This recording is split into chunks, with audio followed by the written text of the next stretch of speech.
Hello, everybody. Arsenal Fan Circle is the Sunday show.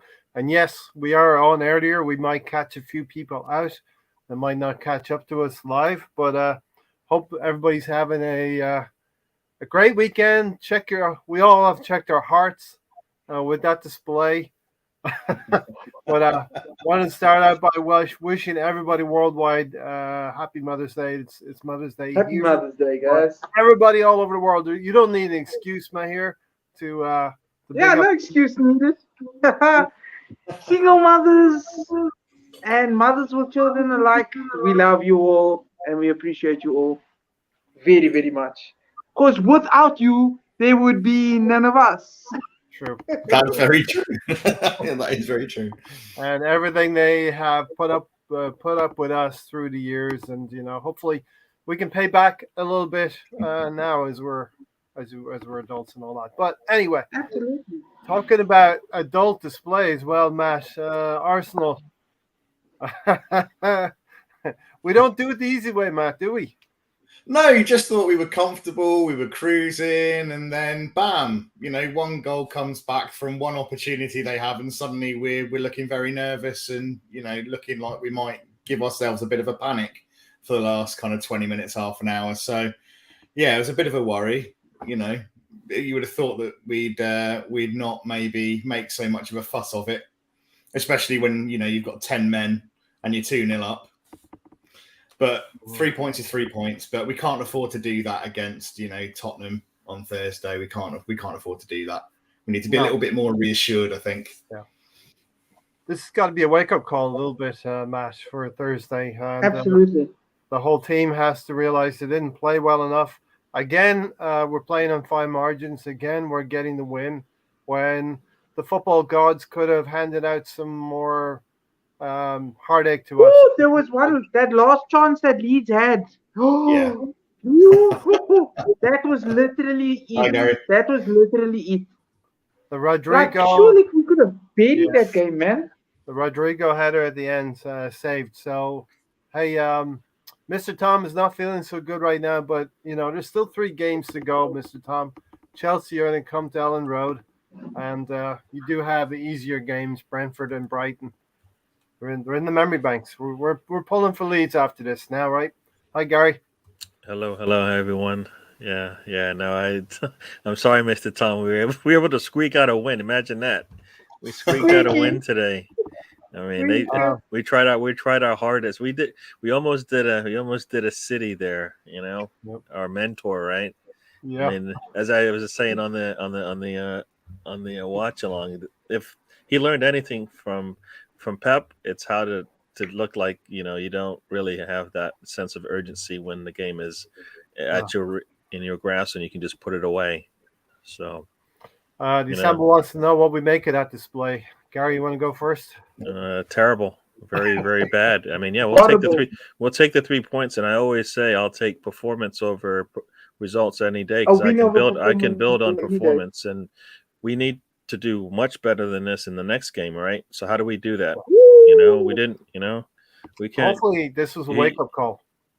We keep asking. We've been getting a lot of wake up calls, right? So, yes. So I don't know how many more we need to get. This is we started this whole since the international break saying 13 cup finals. Well, we're not playing like 13 cup 17, finals, right? Yeah. Right. So it's like so I kind of feel like if that was the mentality supposedly coming from the manager, they did a really poor job of it, especially in the second half. I mean, you're up 2-0, extra man at home with 4th place in your control no matter what happens, as long as you don't lose, as long as you don't draw.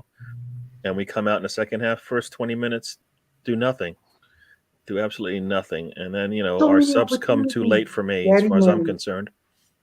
Mahir, what do you think of this player? You want to reply to add to what Gary has said? You just cut me off. I don't think I didn't finish my say. I know. We have 80 minutes, so I'm trying to squeeze a lot into 80 minutes, Gary. So I'm going to keep moving. We're going to keep it moving. We're not going to play like Arsenal. We're not going to ponder on the ball. We're going to keep moving today, Gary. I hear you.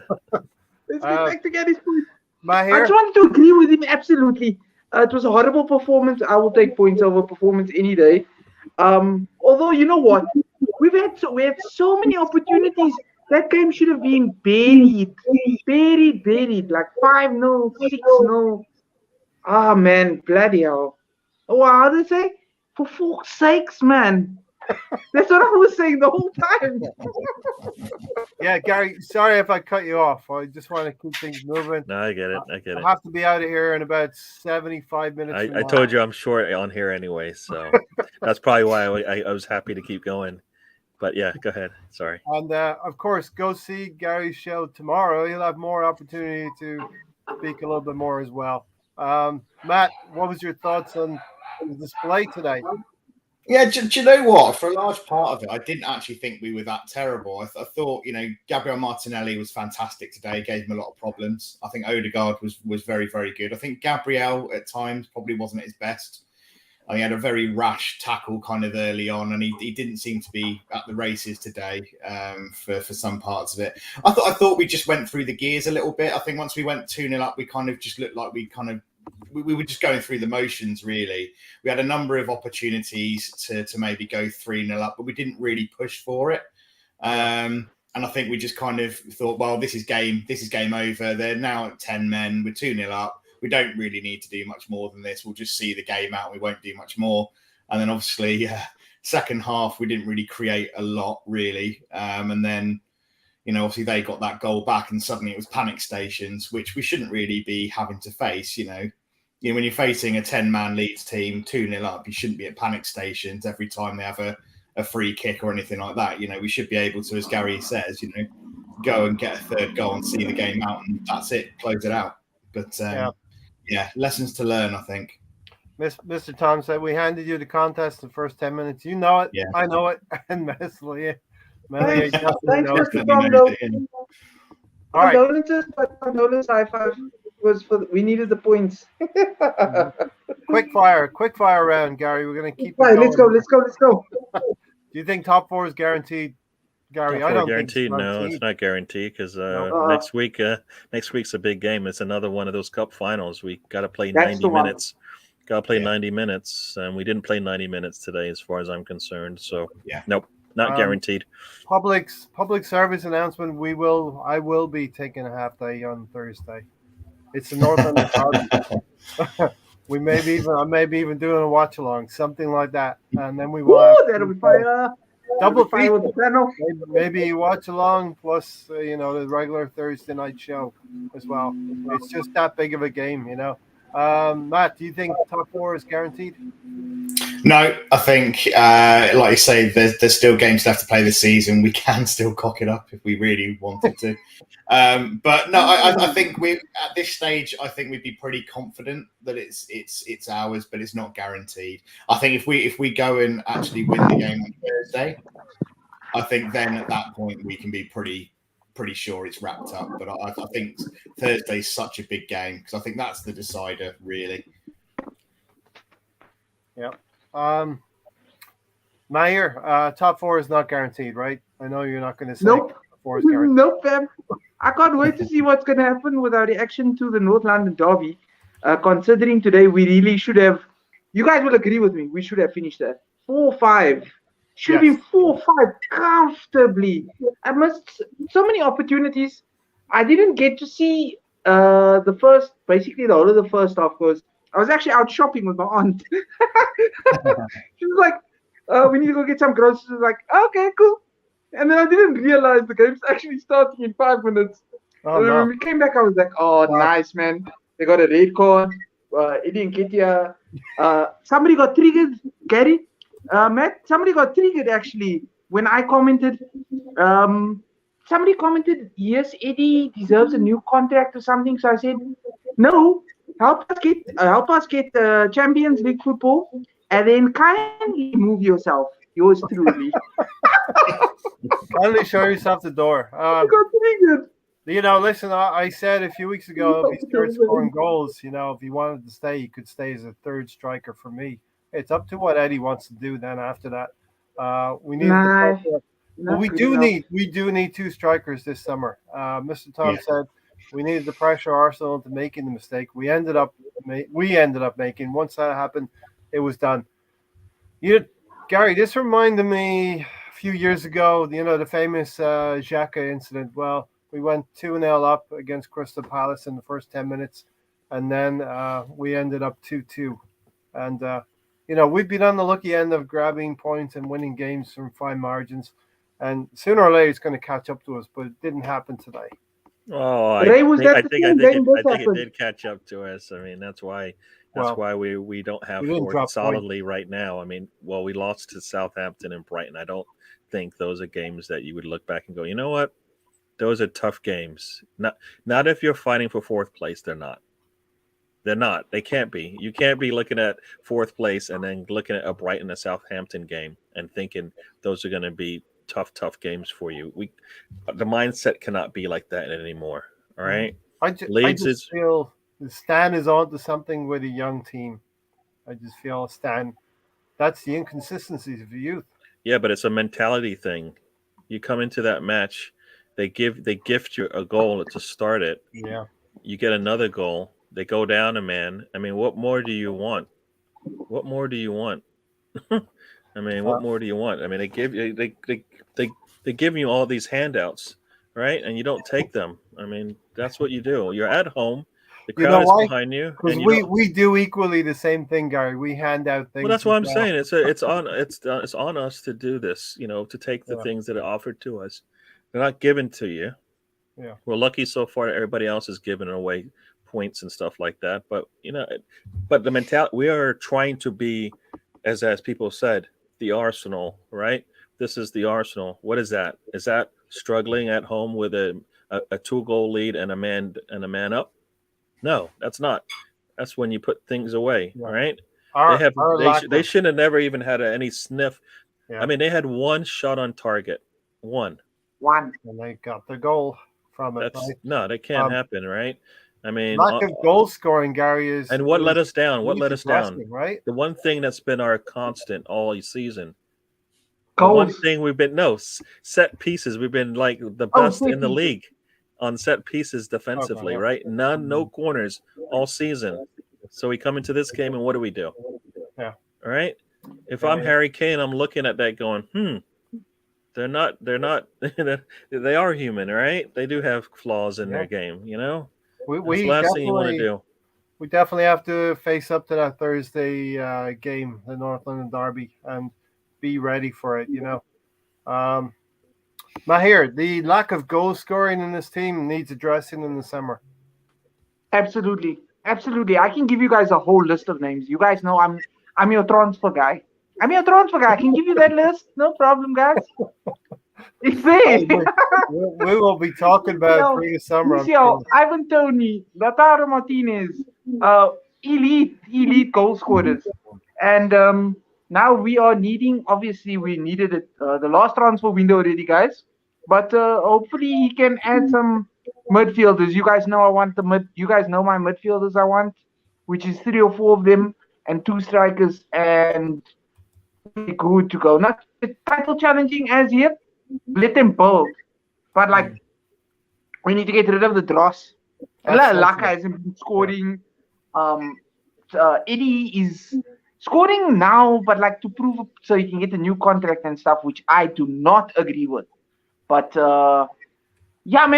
elite goal scorers we need, or even midfield attacking threats.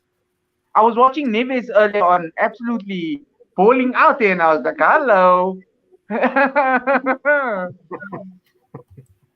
Mahir, I think you would, Matt.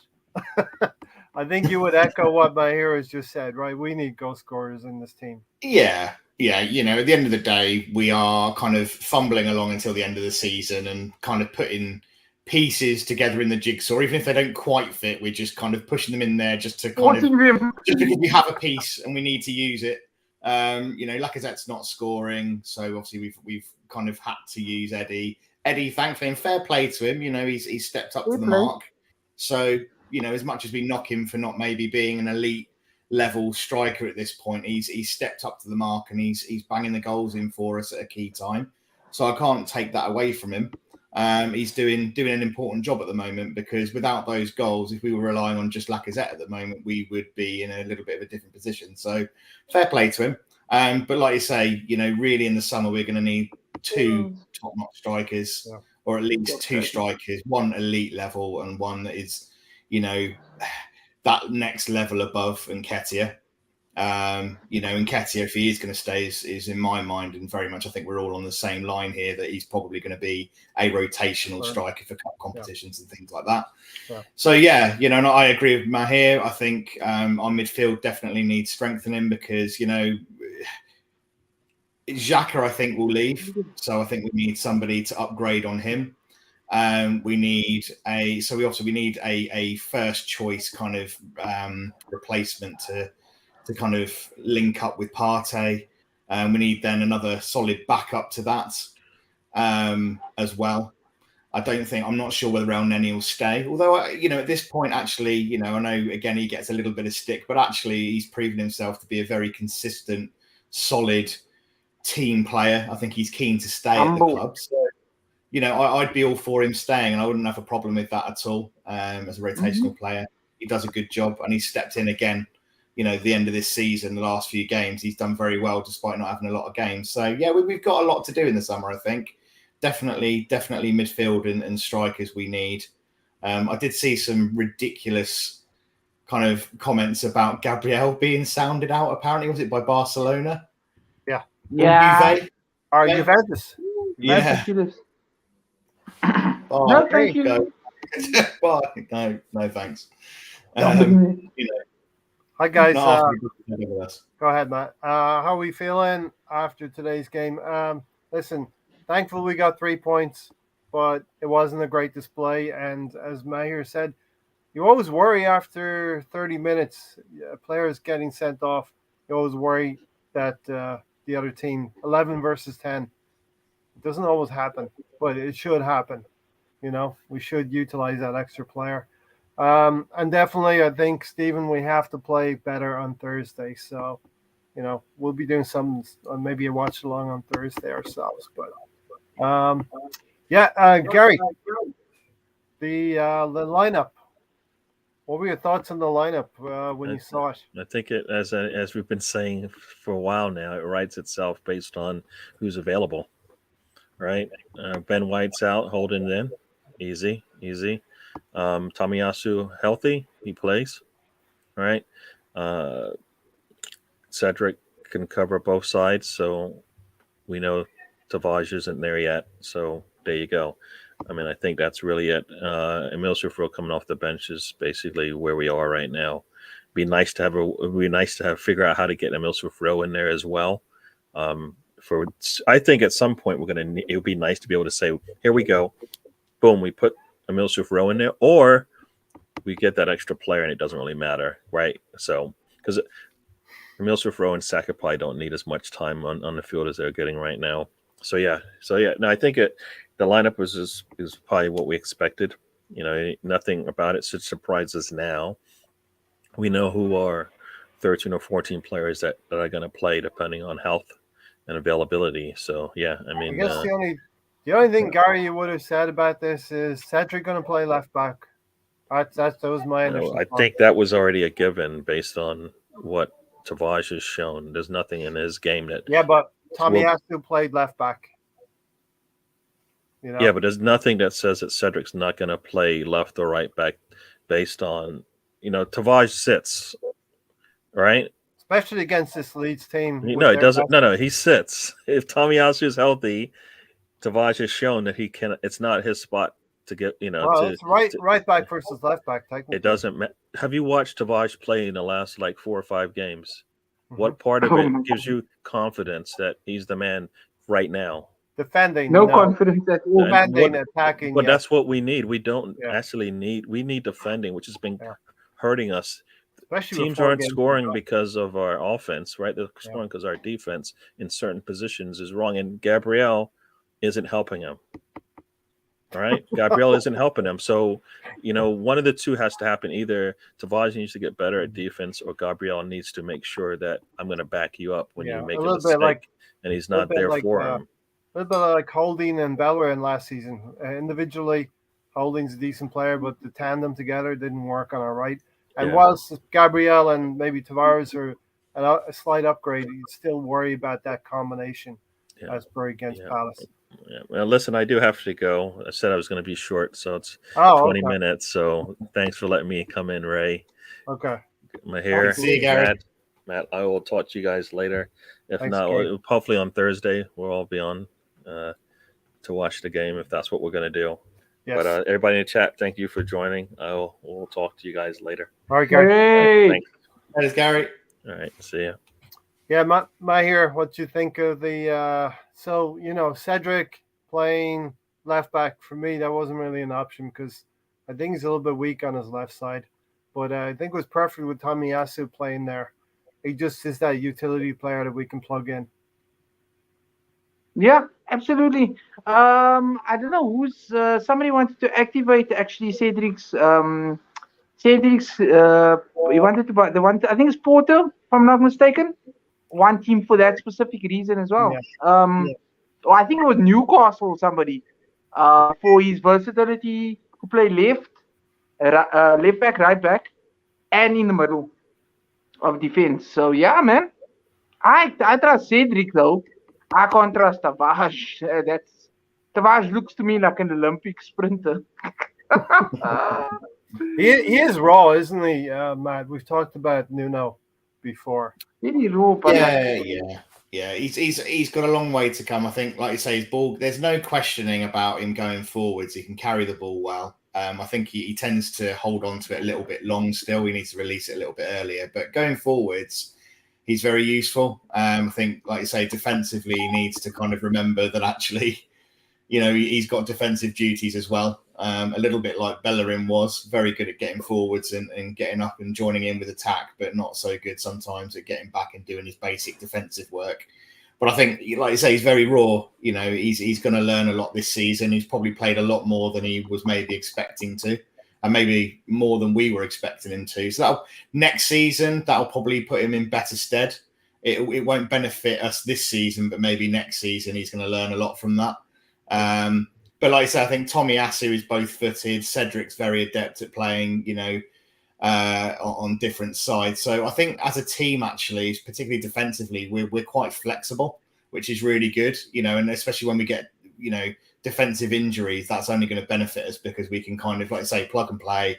We can move defenders around and actually, we can cover different spots. So I think that's quite astute to be able to buy players who we can do that with. Yeah. Especially those players who would be on the right side, Tomiyasu and Ben White. Ben White can slide out to the right. Tomiyasu now has shown he can do a good job for us down the left. And Rob Holding, whenever he's been called upon this season, he's done really well. Yeah. Stephen Denham said, I knew we would win by a goal. I didn't think we were going to win scoring 3 or 4 goals. I knew it would be closer than that. And, we didn't really improve our goal difference. I think it's still we're 6 goals behind Tottenham across the road from us there. I have a feeling Arsenal are going to sell a few players who shouldn't be sold this transfer when they're coming in. It will be said it's too much money to turn down. Yeah, I have a feeling there'll be a need to balance the books a little bit while we assembled. It just depends on who we're talking about. Cucurella from Brighton would be a good option for left back. Very good. Tavares defending is poor. Going forward, he's okay. Yeah, definitely. Being a Leeds fan is like being in Josef Fritzl basement. Every time you end up seeing a glimmer of a light. Yeah. Mr. Tom, you're going to sign Eddie to get you out of the championship. I'm going to make you. It could happen. Matt, it's a system. It doesn't suit our players. All right. So, any other comments on the lineup, Matt? Like you say, like Gary said, it's really pretty much as you'd expect it to be honest, given who we've got available. We were never going to see Laka up top today because that's just, with Eddie in form at the moment. Hi, Alex. Hi, and Alex. But I think it was pretty much as expected, to be honest with you. I wasn't surprised to see some of those changes. I wasn't really expecting to see Tavares play today. That to me was the only question, whether he would start or not. Other than that, it was pretty much the standard lineup, I think. Yeah. What else have I got here? Yeah, so Tomiyasu selected a left back. I think that was a good move strategically, Matt, here to cover Rafinha, one of Leeds' best players.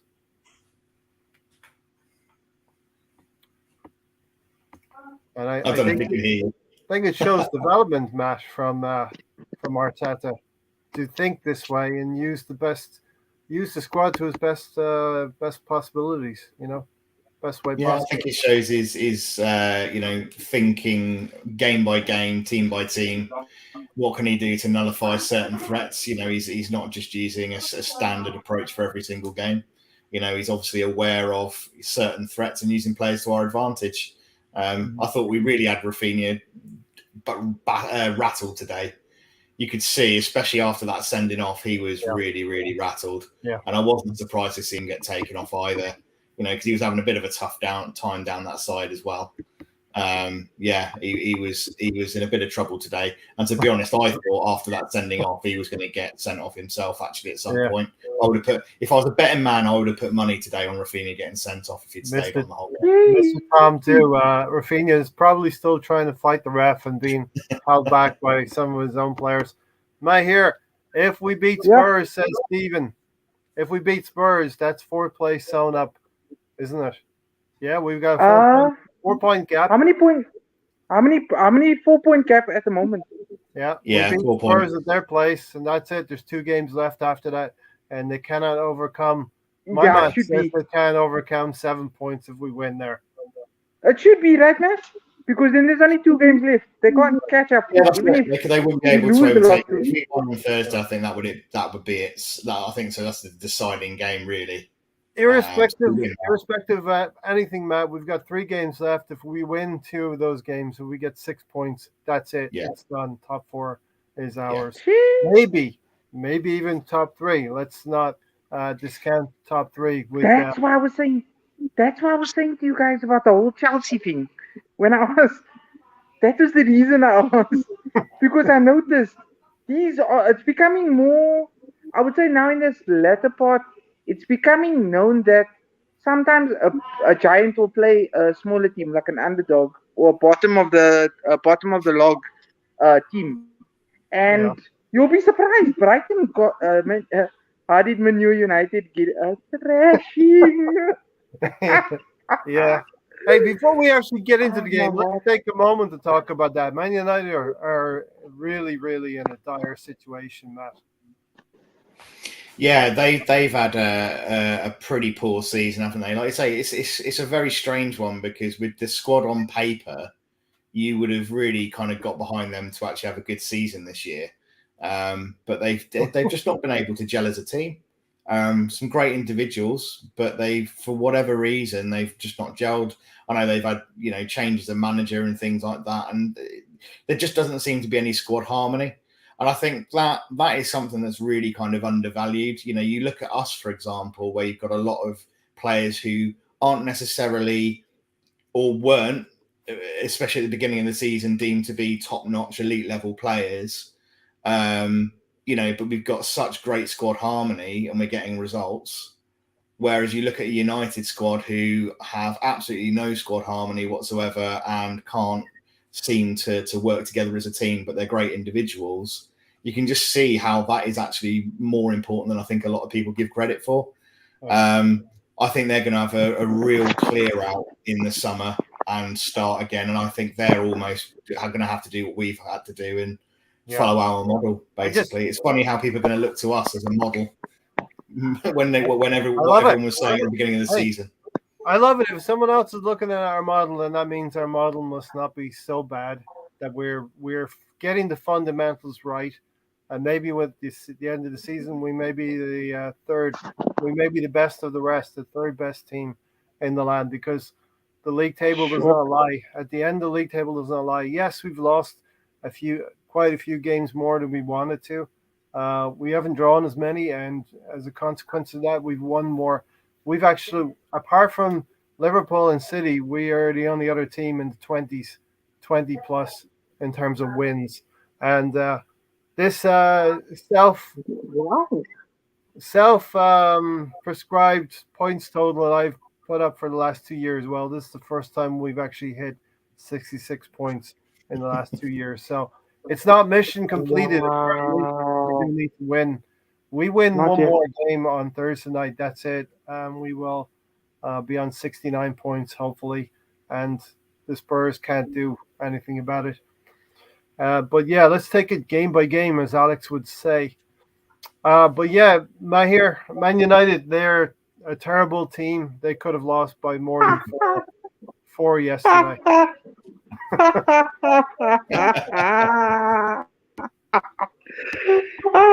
Wait, I need to make a post. Actually, I need to post up on something on Instagram, because every single time, you know what was funny? For the past 2 years, right? When we beat them, I posted a clip, and it's been 2-0. So it's so funny. I do this, and for 2 years now, I've been doing that. Yeah, long may it continue. But Matt has said there could be a big clear out there, but I don't know if their ownership are willing to do that huge clear out. Nah. I think any manager that, well, obviously if Ben Tag's in place now, I think he'll probably demand that. Mm-hmm.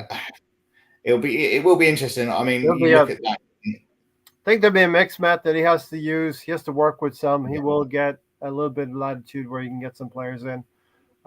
Presto Play says, I feel that Eddie, Laka, Xhaka, Leno, and Pepe should or will leave. El Neni should stay.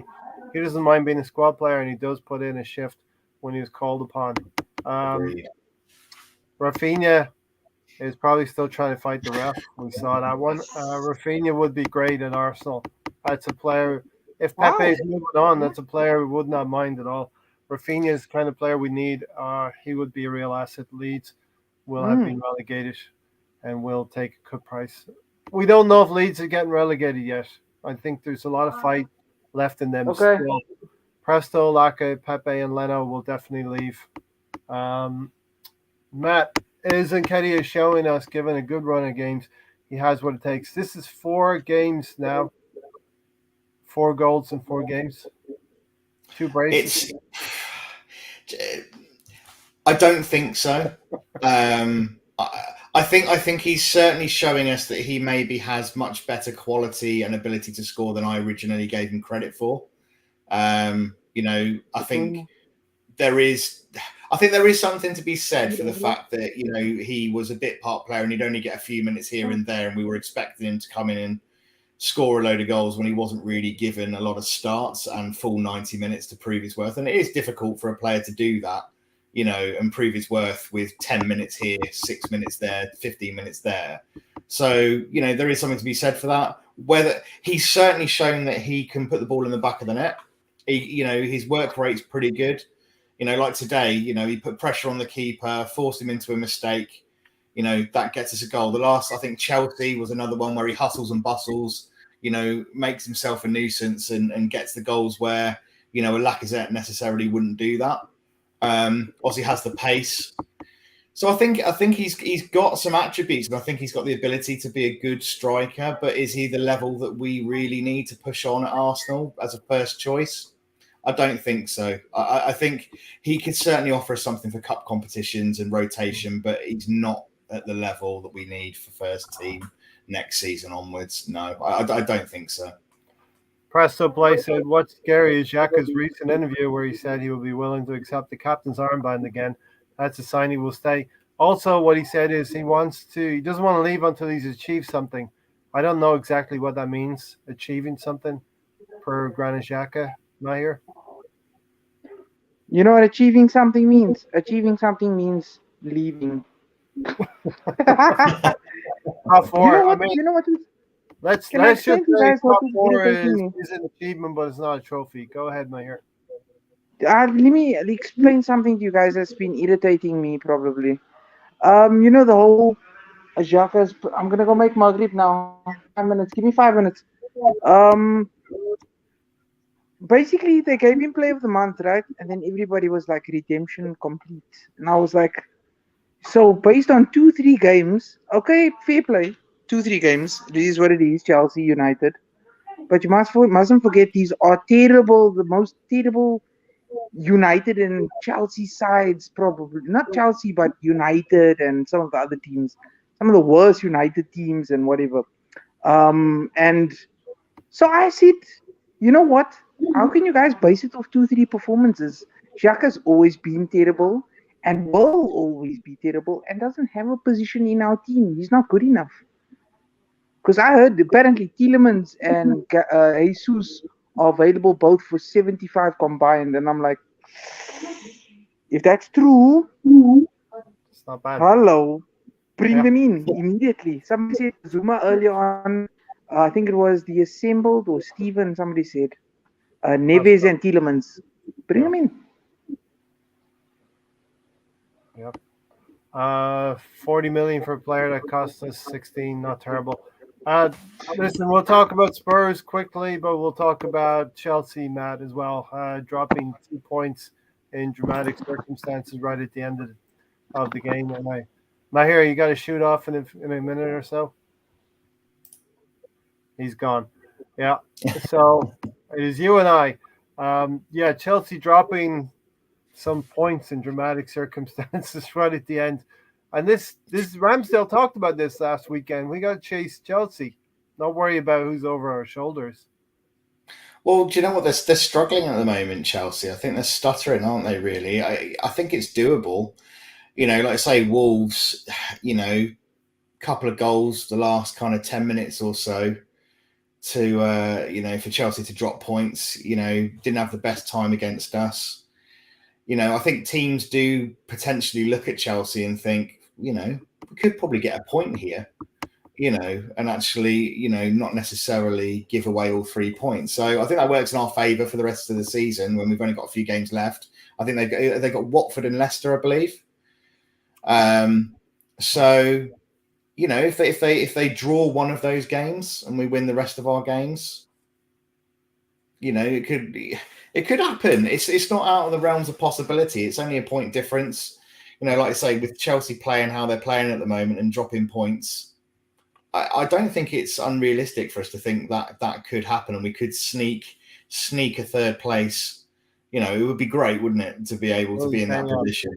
So Chelsea finished at home. They finish at home to Leicester and at home to Watford, but they do have to go to Leeds. They do have to go to Leeds next game on Wednesday.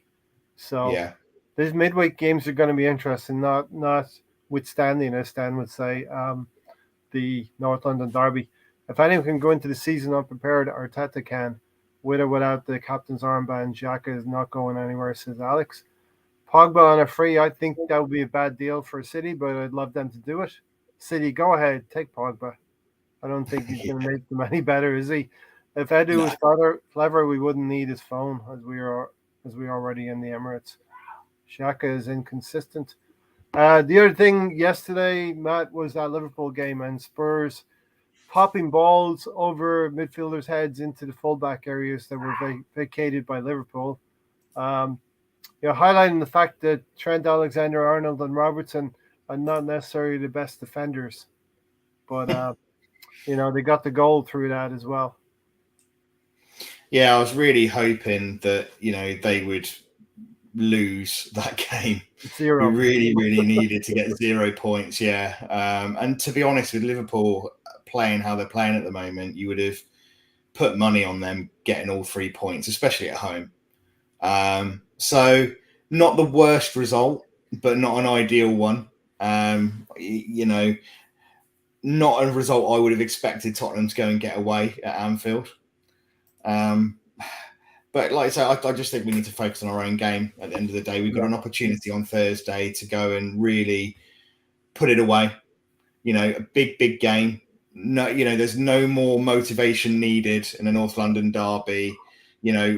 Points on the board there to secure Champions League football for the first time in God knows when.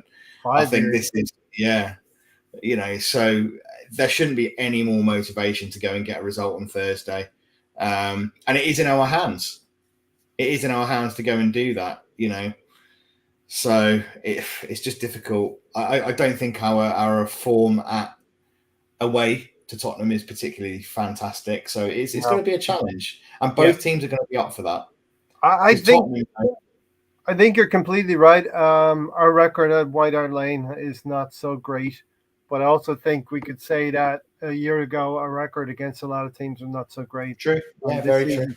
This season has been about setting some of those wrongs to rights, and 4 points, 4 point lead, Matt.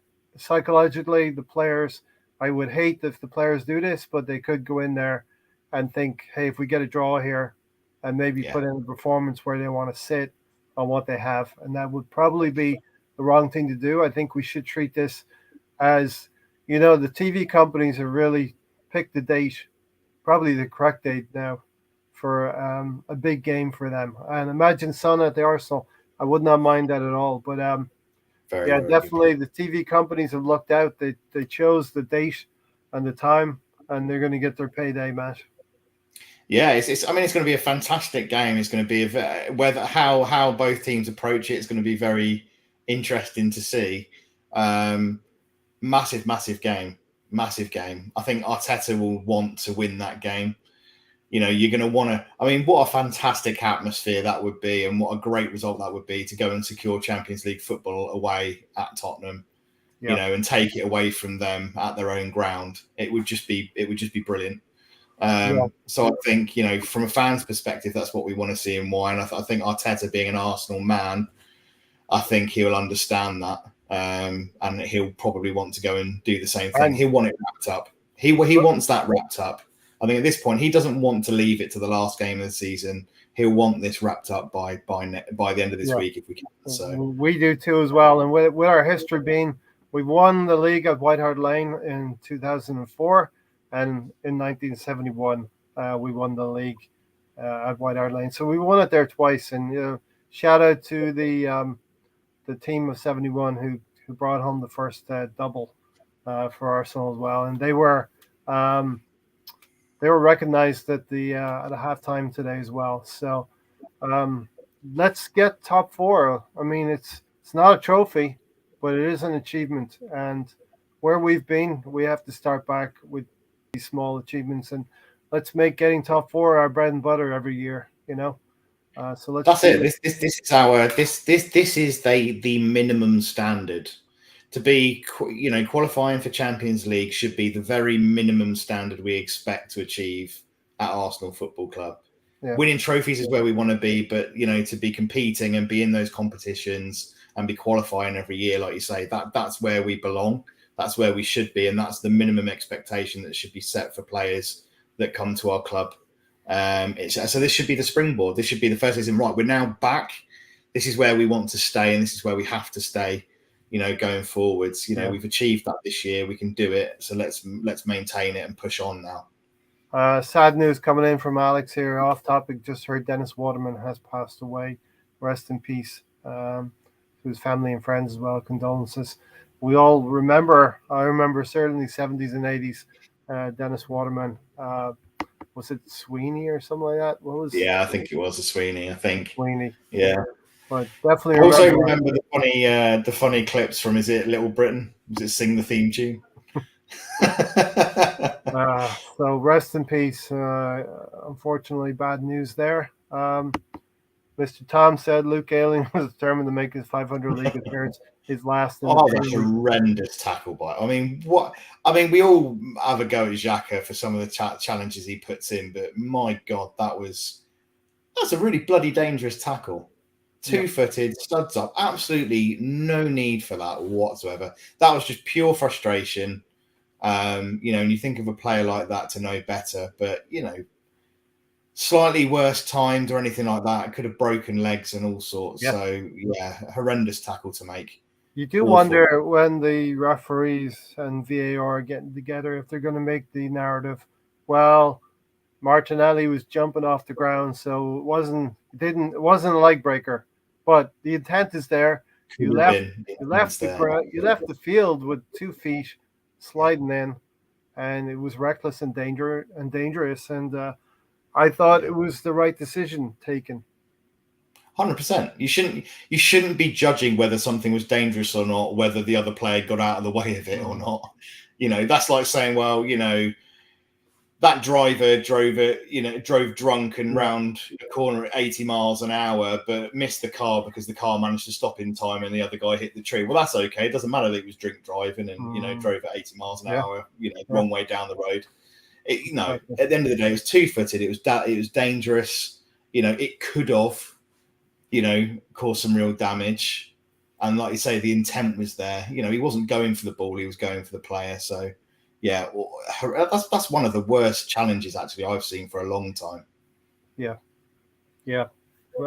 And, you got to be consistent. The referees, VAR has got to be consistent and send the message around the league that these kind of challenges, you just can't do them. And we have a player or two who can lose his cool as well. And so we're not innocent in all of this. We've got Granit Xhaka.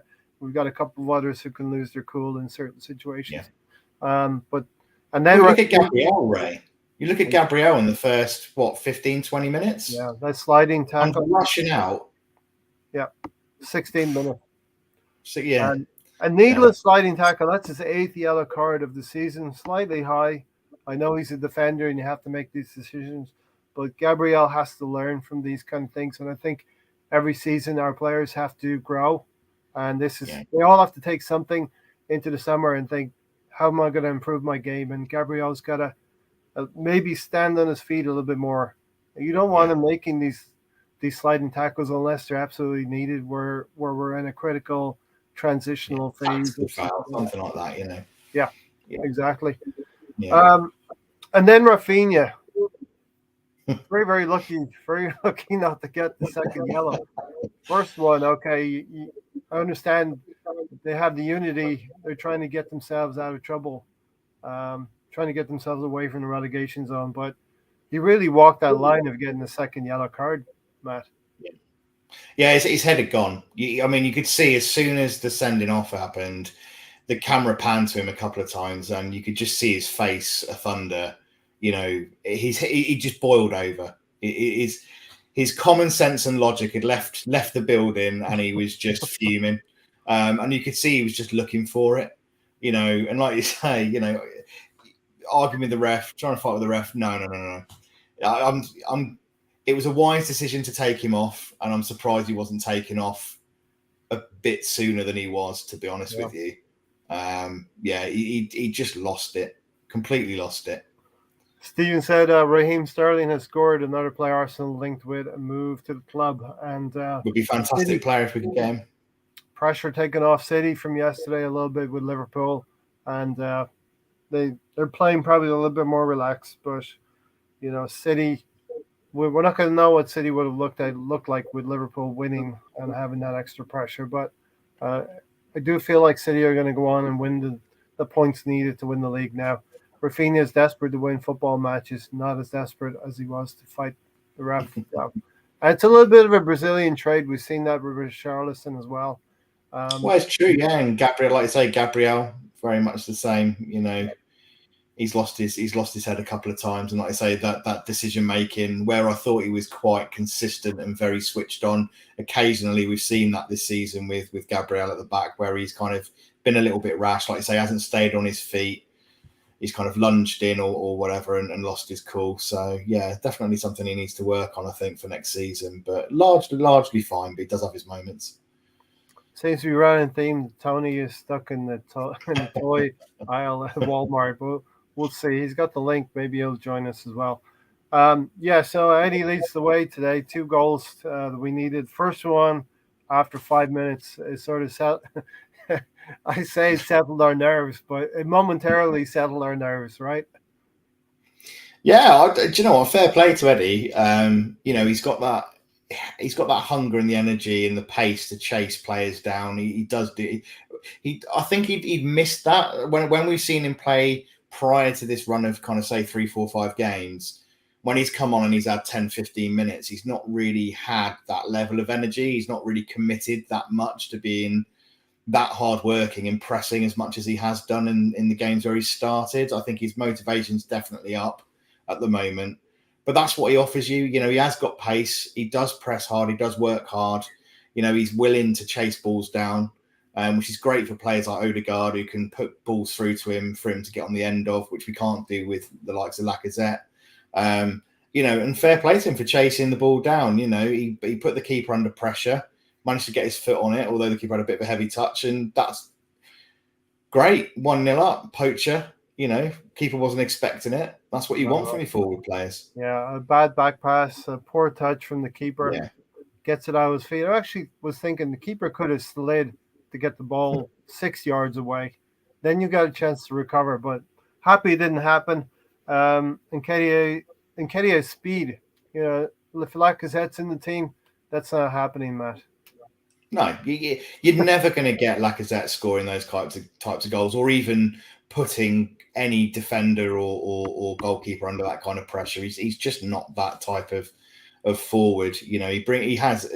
I'm not saying that Lacazette's a terrible player, because he's not. He's very, very good at different things, but he doesn't offer us that, and that's what we've needed for such a long time. We really appreciated Aubameyang when he was on form and could do that kind of thing for us. And we really, really noticed it when he stopped doing it.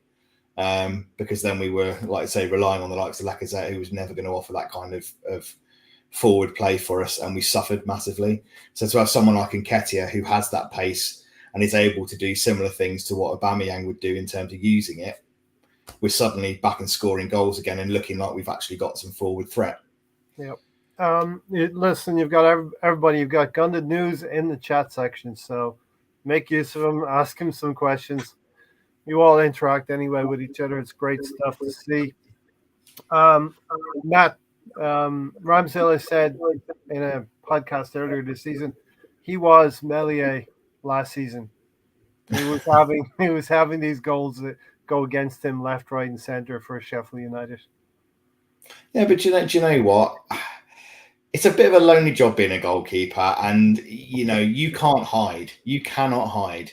If you make a mistake, you've not got another 3 defenders to kind of blame or point the finger at. It is on your shoulders. Yeah. And they're going to make them. I do feel for him a little bit, but they'll dust themselves off. And Ramsdale, we all know he's got the mentality and the strength of character to bounce back from things like that. Hence why he's now at Arsenal Football Club. Hence why he's had a fantastic season. Yeah. Why he's pulled off some of saves of the season time and time again. He's made those mistakes. He's learned from them. He's bettered himself, and he's now got himself at a better club, and he's performing at the highest level, which is great. And I'm sure that Meslier will do the same. He'll bounce back. He'll dust his shoulders off and pick himself up, and off he goes. He has to, because they've got some important games for the rest of this season. Yeah. He can't afford to wallow in his mistakes. He's going to just have to learn from it and get on with it. And they go again on Wednesday versus Chelsea. So we're definitely Leeds fans. From here on out, we're definitely Leeds fans. And Tom, you are part of the family. Not the unwanted. You are just the cousin whose goalkeeper bet on Eddie to score twice. Yeah, listen, you're right. It is a tough. You did feel for him. All you can do is bury your head in your gloves, and that's what he did for a second or two there. But Arsenal didn't in the end take advantage, other than scoring the second goal. Second goal. Listen, I've talked about Martinelli and the need for him to be effective, for him to score goals, and if he's not scoring goals, create some assists. Well, against West Ham last time, he created the winning goal. Well, did we beat West Ham 2-1, or was it 2-0? I think it was 2-0. No, it must have been 2-1. No, it was 2-1. It was 2-1. That's it. Because Jared Bowen scored just on half time. Yeah. And just quickly, that's diverted me to this. We have not kept a clean sheet in 7 matches, Matt. It's something we need to get back to. Yeah, I think today was, we were fairly comfortable for most of the game, but I think it just proves that, we are vulnerable. I think that complacency can set in, and that's a little bit worrying at this point of the season, because, it was only one chance to score, and they scored. The second good chance they had to score, they very nearly scored.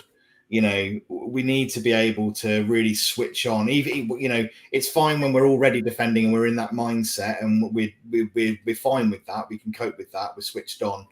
If we're leading a game and we're dominating a game and we're suddenly then asked to defend, you know, are we able to switch on at those points? I think today maybe questions that. You know, if we've not had a lot to do, are we able to really jump in and do what we need to do when there's only one or two chances that we have to defend? We looked a bit shaky, you know, and suddenly we started to look a little bit anxious and a little bit nervy, you know, when we shouldn't have done, really. We kept them out for 80% of the game, so we should have been able to comfortably defend those. And like I say, for the rest of the season, we've been pretty good on set pieces. We just looked that a little bit nervous, you know, especially after that their goal went in. We suddenly thought, oh, actually, we're not quite as comfortable here. You know, and we can't, you know, against Tottenham, that's a bit of a worry because they are going to pose a significantly bigger threat, you know, than we'll get through this game in the next 10 or 12 minutes, and then we'll have a quick word about Tottenham. There's some offensive attacking strength that they have that is going to keep us on our toes on Thursday for sure. The second, so as we're talking about, Martinelli cuts in from the left, perfect pass from, I don't know who passed the ball to him, but it allows him to beat the defender with the first touch. He drives to the line. And this is what we want from Martinelli, sort of decisiveness and knowing what he's going to do with the ball. Matt. Yeah, the frustration with Gabriel Martinelli is that I think we've all said it, that he tends to just pretty much bomb it to the byline and then kind of get suffocated a little bit. He doesn't bring others into play as much as he should do sometimes. He doesn't get his head up and actually look for that critical pass or maybe come inside as much as he should do. I think he was a lot better at both of those things today. I think he came in a lot more, came inside a lot more. He got his head up and actually looked for passes. I mean, to be fair to him, his dribbling today was absolutely phenomenal. It's like the ball was stuck to his foot. He showed great strength. The players couldn't get the ball off him.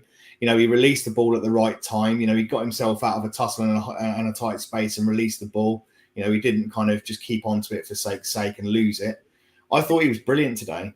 You know, and to be honest, I was thinking that he probably would have been one of my man of the matches for today. But yeah, fantastic ball into the box. Did well to get down there. You know, put a great ball into Eddie and great finish. You know, took it first time. I think we've been guilty previously of maybe taking a touch too many. I think maybe Lacazette would have tried to have taken a touch first and then shot. You know, but I think Emil Smith Rowe, we're learning maybe to take our chances first time. I think that's good. That's another big difference between Nketiah and Lacazette. Lacazette wants to take that touch, both in build-up and in front of goal. He wants to take that touch, steady himself. Eddie is more impulsive. He's faster and quicker to the ball. And that first touch, you know, he's got that sort of striker's nose for goal. He could be better. Don't get me wrong. It could be better. But 4 goals in 4 is not bad stats. When you're I mean, if you're asking him to do what he does as a striker and score goals, he's doing it at the moment. You know, he can't do much more than he is, you know, to prove himself. So, like I say, hats off to him. Full credit to Eddie Nketiah for the last few games. Now he's been given a proper chance and, you know, good minutes to actually impact on games. You know, he's doing what's being asked of him. And you cannot ask for much more than that. We talked about a few years ago under Unai Emery going 2-0 up in the first 10 minutes. It's kind of something where if you don't get that third goal, you know, the team is always there. The other team's thinking, get one back. Who knows what can happen? The game changes, and that happened later in the second half for us. But 18-minute Martinelli's cross. Eddie is just stretching to get on the end of it. 22nd minute, you got the Cedric shot. It's a little bit wild, right? Over the bar. And then he's not known for his striking prowess, is he, Cedric, to be fair to him? No. And then we talked about Aileen in the 25th minute, the red card, 2-footed challenge. VAR actually doing things right, as Arsenal fans see it. Rafinha was lucky not to be a red too for Rafinha. My notes say at this point, 25th minute, Matt, goal difference. Everybody's thinking goal difference now, right? Yeah, and you're thinking, okay, this is going to help us out a little bit, because like you say, we are, was it six behind 6 Tottenham, now, yeah. and closing that gap is always helpful, hopefully it won't come down to that, because like I say, on Thursday, hopefully we'll wrap it up. But you want to close that. You just want to give it as little any opportunity where there could be for them to maybe grab that fourth spot. Let's close it down. Let's make sure that doesn't happen. So you definitely don't want to be conceding goals. You want to go and get 2 or 3 goals. It would have been. This is the problem. I think we're a team that really does need that third goal, because as soon as we give a team an opportunity to come back at us, like they go 2-1, suddenly we look all over the place. We do get very nervy, when it goes to a 2-1 situation. And we're always going to give teams chances. I think, we've seen that. Yeah. We've been much better defensively, I think, a lot of the season, but, teams will get chances against us. So we are, if we go 2-0 up, we need that third to be really comfortable. So, yeah, it's we just didn't do that today. We just sat back, really. And once we got the second goal, we thought, no, this is us. We're quite comfortable. They haven't really had a shot on target, so we'll just go into second gear. And we'll just leave it there. Right now, Mr. Tom hates football. We hope that you start to like football a little bit more. It is dependent on your team getting the right set of results. And look, we've been lucky in the last 3-4 games that we have won. The Man United game could have went the other way. I thought West Ham, we were comfortable and we grabbed the winner. Some people complaining about centre-back scoring against West Ham. I don't think we were complaining when Koscielny scored a header against Newcastle 6-7 years ago when we cemented top 4 on the last day of the season. So, you're going to get moments in seasons where you struggle to get the result. It's not ideal. We didn't want to win just 2-1. We wanted goal difference. But the primary thing, Matt, we've been saying is the points is more important than goal difference right now. Yeah, and that'll prove, because like I say, come Thursday, if we win that game, then happy days. It's the points that are important. Yes, not great.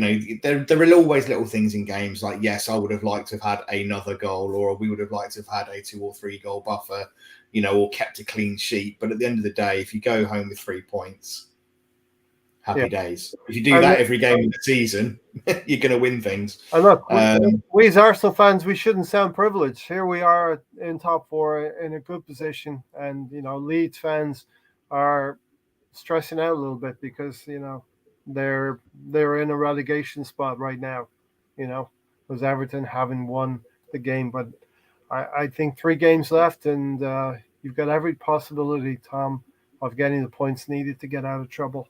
But they're showing their fight. They've shown they can do it. Like today, they only had 1 chance and they put it away. Yeah. So they can punish teams and they can score goals. It's, like I'm saying, they do have that fight. The players clearly want it. You saw how frustrated Ayling and Rafinha got today. It's just channeling that frustration or channeling that kind of determination in the right way, I guess. But level on points with Burnley.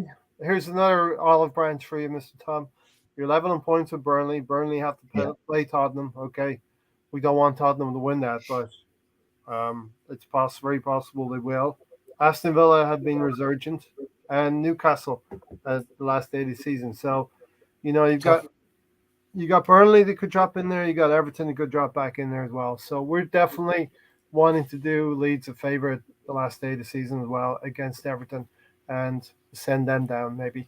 38-minute Odegaard free kick saved and cleared off the line. We go in halftime 2-0 up, not 2-1 up. Wanting more goals, but I think when you go 11 versus 10 is sometimes difficult. I can't explain that dynamic. It's just that the team with 10 do a little bit more work than they would do with 11.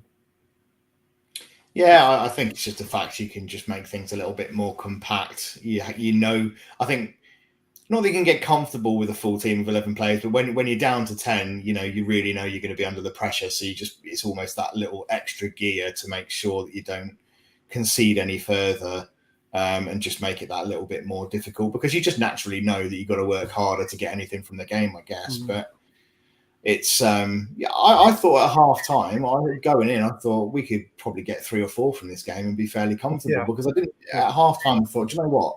They haven't really had a sniff. We've not punished them as much as we probably should have done by that point, but we're pretty comfortable. We're 2-0 up. We're creating chances. They've not had a sniff. I thought we were going to come out the second half and put another 1 or 2 in the back of the net, to be honest. I did fancy Leeds to score at some point, but I thought we would have won this game maybe 3 or 4-1, given how we were in the first half. So, yeah. All right. This third part of the season, I think it's 12 games long. We lost 4 of them. We've now won 5 of those our last 9 games. We won 5, lost 4. Not brilliant, but not terrible either. Somewhere in the middle. Akin to sort of a team struggling with the maybe dealing with the pressure just very slightly, but we're getting there. Matt, second half, nothing much doing second half. A lot of substitutions. Martinelli has a shot over the bar again. I think you mentioned him as maybe one of your candidates. We're going to get to the man of the match candidates. And then the Llorente goal after 65 minutes. Did I miss anything leading up to the goal? I don't think so. I'm just having a look at my notes. It was a pretty quiet, timid second half. Yeah. Like I said, I had the Odegaard shot narrowly wide. Yep. 74-minute Odegaard shot wide. Yeah. 67. Saka. I think this is the right move. Bukayo Saka coming off. We want to protect him from the North London derby. I also thought Pepe would have some joy against 10 men, but it didn't really pan out that way either. It didn't do anything really, did he? Nope. I didn't really see much from him at all, to be honest. And actually, I hadn't even realised he'd come on. Truth be told, I didn't realise that Saka had gone off at that point. Yeah. And and Pepe, because obviously I saw Emil Smith Rowe coming on, and saw that substitution. Yeah. But I must have actually had to ask my partner to dodge out of the way of the TV at the point where Pepe had come on. But it didn't affect the game at all.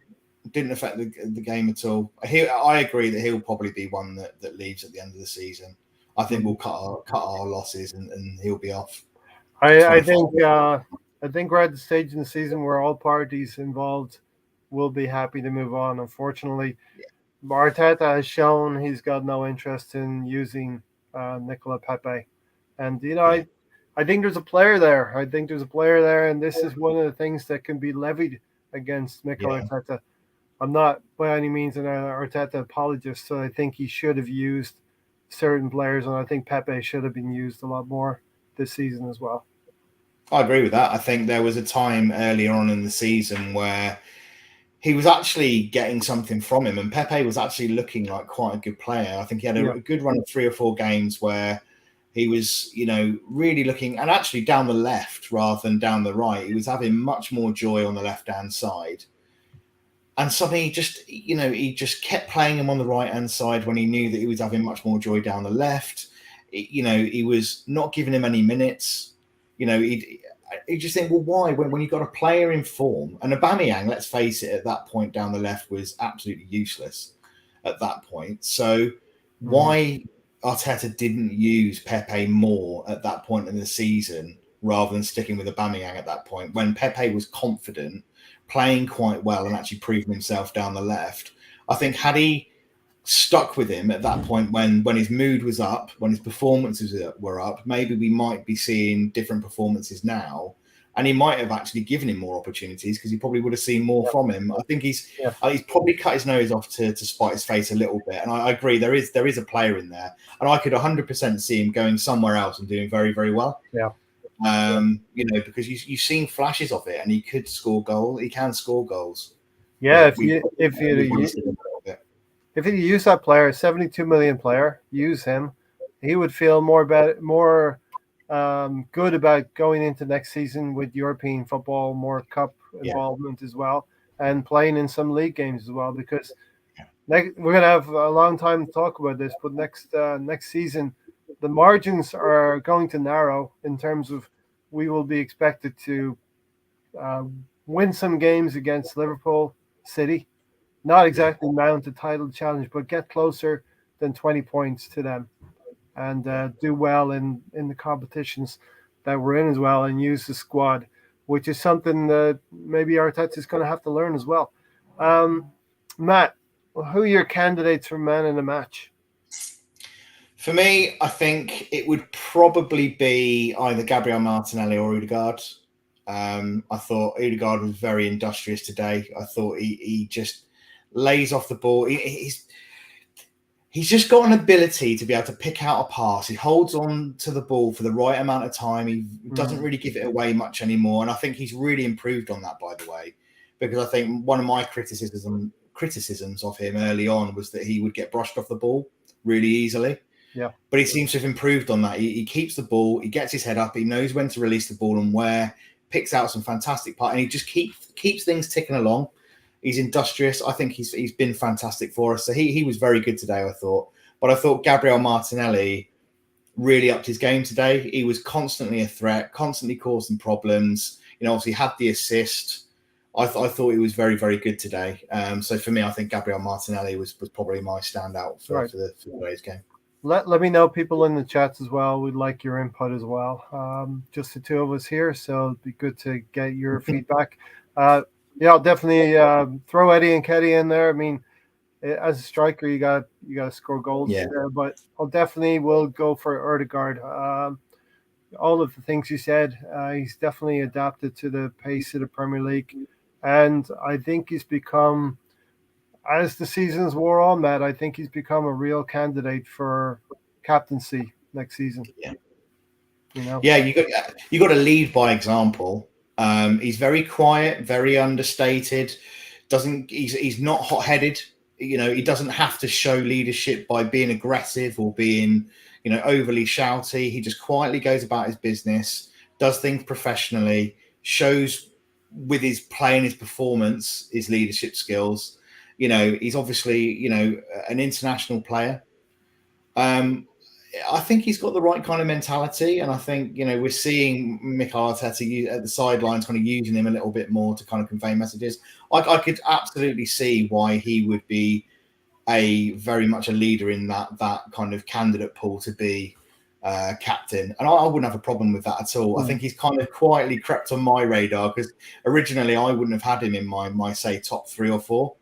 But as the season's worn on, like you're saying, his performances have been like that, and you've seen more of him. I think he's definitely kind of crept onto my radar for captaincy, definitely. Yeah, so listen, that has been a nervy 2-1 win for Arsenal. Objective not quite achieved yet, but the 66 points that I've been setting, as I said earlier, we got there. We got 66 points. We need at least another 3 on Thursday. If we don't get 3 on Thursday, we need 6 in the last 2 games. But if we get a draw, that leaves 4 points, and then we need to beat Newcastle to seal the deal away from home. So we'll just have a quick check. So a quick chat about North London Derby. We're going to stay here about 3 or 4 minutes because I have to shoot off then. But Man City are 2-0 up. At home, actually. They're playing at home to Newcastle. Laporte getting the second goal. So after City's week, they've kind of stabilized the ship, gotten the 3 points that looks like they're going to need. And is that enough, though, for City? At the start of the season, they'd probably want a little bit more, right, Matt? Well, I mean, they've only got 3 points ahead of Liverpool. Liverpool have got Crystal Palace, United, and Wolves.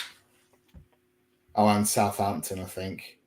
Mm-hmm. So for Liverpool, that's a pretty reasonable kind of running, I think. For City, I'm not sure who City have got. Let's have a look. Wolves, Watford, Villa, West Ham. And yeah. West Ham could nip in front of Man United, who crazily have just one game left this season. So Man United have to wait till the 22nd, till the final game in the season. It's crazy how this mixed up year with COVID and rearranged games is starting to pan out. Like I said earlier, Arsenal on 21 wins, Chelsea on 19. We're 1 point behind Chelsea now. Chelsea have drawn a lot of games, 10 games this season, which brings us closer to them. Quick word about North London Derby then. As a bonus, we're going a little short today. Gary went a bit short, 20 minutes at the start. Mahir is gone. Matt, thanks for joining us. Thanks for joining me today. Really appreciate it. Like I said, we're going short today, but we do have a bonus that we will be around on Thursday evening. I'm not sure if you're going to be available, Matt, but definitely will be doing something. I'm pretty sure I'm home all of this week. So if I'm not, I'm going to have to change my work diary around so that I am, because I'm pretty sure that I've worked it out to make sure I'm at home for this one. So I would say I should be at home. I would say worldwide, there's quite a few Gooners that are rearranging some things. Absolutely, yeah. To be able I to looked at that and thought, right, I need to make sure I'm at home. So I think I've pushed some of my stuff to next week instead. So yeah, I'm pretty sure I'm around for that. So I should be able to jump on. I'll double make sure. And if I'm not, I'll do my best to make sure that I am. Cool. We'll try and sort something out there then. Arsenal fixtures. The first one is the same as the Tottenham fixture. We meet them in the North London Derby. What's your thoughts on that? 4 days away now, Matt. I'm not going to lie. I'm nervous. I think, this is although Tottenham always have Tottenham in them, they do, they are Spursy, but, we don't have an incredible record away from home at Tottenham. No. It's going to be tough. They've got, a lot more firepower, I think, than some of the teams we faced recently. They're going to pose much more of a threat attacking wise than some of the teams that we've played in the last few games. We're going to have to be on. We are going to have to be on our A game. There's not going to be any room for complacency because they can and will punish us. It's going to be tough, and both teams are going to be very much up for that because Tottenham know if they don't win this game, that's it. That's their top four chances over. Big motivation for them. Slightly disconcerting that is a must-win game for them. Psychology going into that will possibly Arsenal want to sit on what they have, and Spurs will go after it. You know what I mean? Yeah. I mean, I'm just very glad that we have Tomiyasu back. That's a big plus for that game going into that game. I think he's got a match up with Son, and if Son switches wings, he has to do the same. He's got to go with him wherever. Maybe with Eddie Nketiah, the way things will set up, Spurs have been that transition counter-attacking team, but they probably have to take the game to us. I could see some outballs to Eddie, trying to get him on a little bit like the Chelsea game, long ball to Eddie, chase things down, Yeah, it's going to be very, very tough. I think there's going to be a few nervy moments in there. We will concede. It will not be a goalless game on either end. I think there'll be goals both sides. For the 8th game, we'll probably concede. Then it's going to be down to whether we can score or not, 1 or 2 goals. It's tough to call. I'm very, very in two minds at the moment on which way to call it. To be honest with you, I'm very difficult. Very difficult indeed. All right, we'll leave it there. This has been a quick one. Got to cut it short. Mother's Day today. Once again, happy Mother's Day to everybody worldwide, even if I know Mother's Day has been celebrated in Ireland and England a month ago, a little bit ago, but a short one today, but we'll be back on Thursday. We will be doing something Thursday afternoon for the game, and of course we'll have the Thursday night show. But Matt, thank you for joining. No problem. Thanks, Ray. I've enjoyed it as always, and thanks to everyone in the chat. And like I say, happy Mother's Day to those who are celebrating it today. So one last thing, Matt. Tony would not be happy if I let this go. What are you having? What's on the menu tonight? What did I have? I had pork chops, and a really nice salad today. I'm on a diet. I'm on a very strict diet now because I've got to lose some timber. So I've had a nice lean pork chop and a nice salad. So no more unhealthy stuff for me now. All right, Gooners, enjoy it out there. It is we're still in fourth place. 3 games to go. We're still on course. If we can beat that lot on here's the parameters. Here's the things. We beat Tottenham, we get top 4. We draw with Tottenham, we have to beat Newcastle or Everton. If we lose to Tottenham, we have to win both of those games. Tottenham, Newcastle, and Everton. Okay. Thanks, everyone, for watching. We're out of here, and we'll catch you in the next one. Come on, you good. Thanks, Ray. Everyone.